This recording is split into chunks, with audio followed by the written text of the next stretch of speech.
Bom, vamos para o 10, não é isso? Vemos, antes disso, eu queria fazer duas anotações. No 8, no 7, ele usa a palavra relato. Ele faz assim: a identificação do psicanalista com o Capitão Cruel, quer dizer, aquele SQ da transferência em que o Freud é o Capitão Cruel, que fez esse relato entrar vigorosamente na memória do sujeito. Relato é trazer para perto o que está longe. Relato. Trazer outra vez. É o mito, a palavra mito. Mito é isso.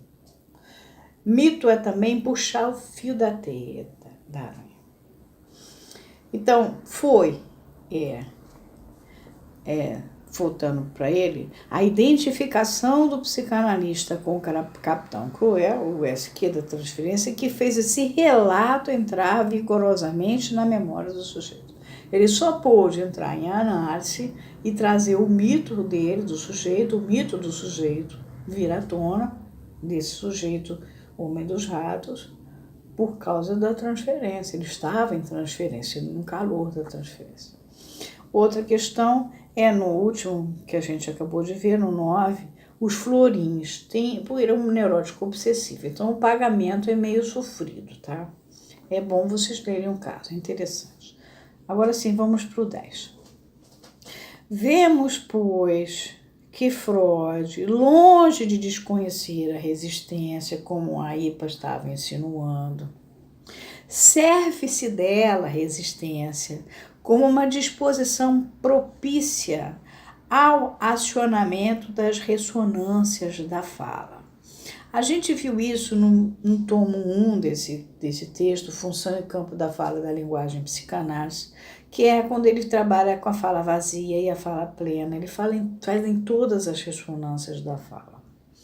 E se conforma, na medida do possível, com a definição inicial que forneceu da resistência, servindo-se dela para implicar o sujeito em sua mensagem, no seu relato desse seu mito de sujeito, o mito dele próprio. Então ele foi usando a resistência com o conhecimento que ele tinha de resistência desde o começo, a noção dessa empurra com a barriga, para o cara fazer o relato, que era o que precisava, trazer à tona o mito dele próprio. Do mesmo modo, muda bruscamente, porque o Freud muda, de assunto tão logo percebe que, ao ser tratada como indulgência, a resistência gira no sentido de manter o diálogo no nível de uma conversa em que, a partir de então, o sujeito perpetuaria sua sedução e sua esquiva. Isso já está no segundo tomo, a gente já viu essa questão de sedução, de esquiva, ou seja, ele usa a resistência para o cara contar o mito dele sujeito, né? Para ele fazer o relato. A hora que ele percebe que já está se transformando em conversa de botequim, né? E aí eles já estão batendo papo, ele aí vira o jogo, o Freud. E aí que o Lacan mostra. O Freud estava bastante atento.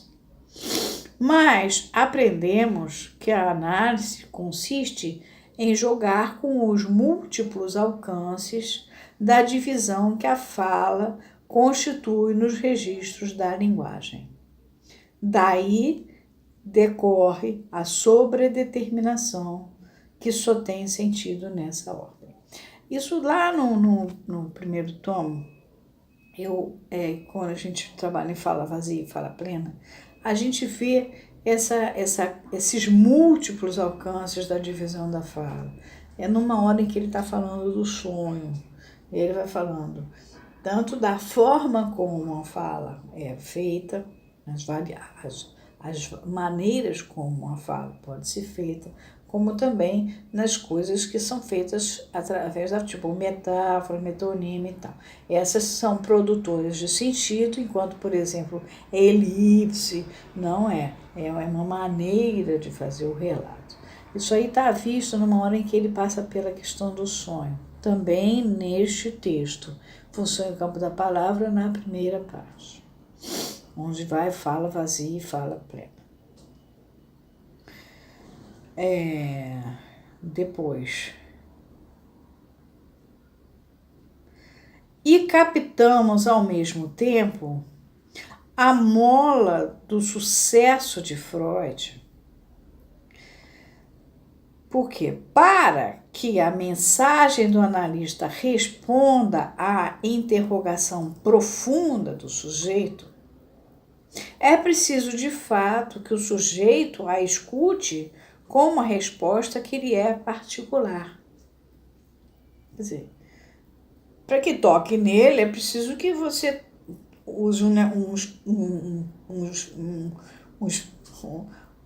artifício que justamente vai tocar naquele cara para poder continuar desenrolando a batata frita. E o privilégio que tinham os pacientes de Freud de receber as boas novas da boca daquele que era seu arauto satisfazia neles essa exigência. Porque o Freud, ele meio que explicava a coisa, ele é diferente do Lacan. Lacan não explica coisa nenhuma. Em compensação, Lacan usa os seminários dele para... Isso aí é dito pelos próprios analisantes que contam, por exemplo, Jean-Guy. Jean-Guy, quando conta Saint-Cry de Lille, Saint-Cry de Lille fala que nos seminários o Lacan dava o recado para cada um. Então, Freud não, Freud dava diretamente dentro da sessão. O Lacan ia usar como exemplo o caso do Zequinha no seminário. Como eu aqui, às vezes, estou falando de certas pessoas que, na verdade, elas estão recebendo o recado, né? Elas são pessoas que se tratam, elas estão tendo a oportunidade de entender o que está acontecendo com elas. Elas estão assistindo o que eu estou dizendo. Eu não preciso dar o nome. Olha, o fulano, é com você que eu estou falando. Ele entende perfeitamente o que é com ele, né? O Freud falava direto. Eu, na verdade, pessoalmente, uso um Médici Calabresa, Médici Mussarela. Primeiro porque eu não tenho um seminário para fazer como Lacan fazia, né? Por acaso eu estou tendo esse trabalho e que está me dando essa chance de fazer isso. Eu não trato de analistas, trato de pessoas comuns, de um modo geral. Não sou analista de analista. Eu fui até na época do IBRAPSE, mas depois, na época do campo freudiano, não. E, por acaso, sei lá, enfim, no IBRAPSE tinha cliente que era analista. Agora, e tinha aluno. Então era fácil dar o recado dentro da sala de aula. No campo freudiano isso era impossível. Eu falava para os meus colegas, mas nenhum deles era meu analisante. Depois eu fechei, fiz uma clínica fechada, então o que me cabia era fazer esse gancho para que o paciente possa ter esse alcance, essa mensagem para a interrogação dele, profunda. O jeito é fazer dentro da clínica mesmo, mas desse jeito que eu já falei para vocês. Mais ou menos você fala um negócio assim, mas não é para falar, olha, vai no show do Zequinha, lembra que eu dei esse exemplo? Muito bem. Agora vamos para o último parágrafo. Note-se de passagem que aqui, nesse caso, o sujeito tiver uma prévia dessas boas novas ditas pela própria boca de Freud, né? Daquele que era seu arauto e que satisfazia a exigência, né? Para ele, do que ele estava precisando ouvir. Note-se de passagem que aqui o sujeito, o homem dos ratos, tivera uma prévia dessas boas novas, ao entreabrir a psicopatologia da vida cotidiana, obra, então, no frescor de sua publicação. O Homem dos Ratos tinha lido Psicopatologia da Vida Cotidiana, que é um texto que o próprio Lacan diz que é fundamental que a gente leia. A interpretação dos sonhos o xiste, as relações com o inconsciente e a psicopatologia da vida cotidiana. Lacan diz isso numa conferência dele. E a gente tem que ler isso. A psicopatologia da vida cotidiana é extremamente importante. Então, e ele tinha lido isso quando ele foi se tratar com Freud. Então, ele, além dele ter lido, ele ainda tinha o privilégio de ser informado sobre as coisinhas que ele estava aprontando com ele, né? Com ele mesmo, né? O que os sujeitos inconscientes dele estavam aprontando pelo próprio Freud. Lacan fazia isso nos seminários, e aí a gente tem que fazer de alguma maneira, a gente tem que soltar. O importante é que o sujeito falante se liberte do seu sintoma, tá? Bom, passamos pelo 10, 11, 12, 13.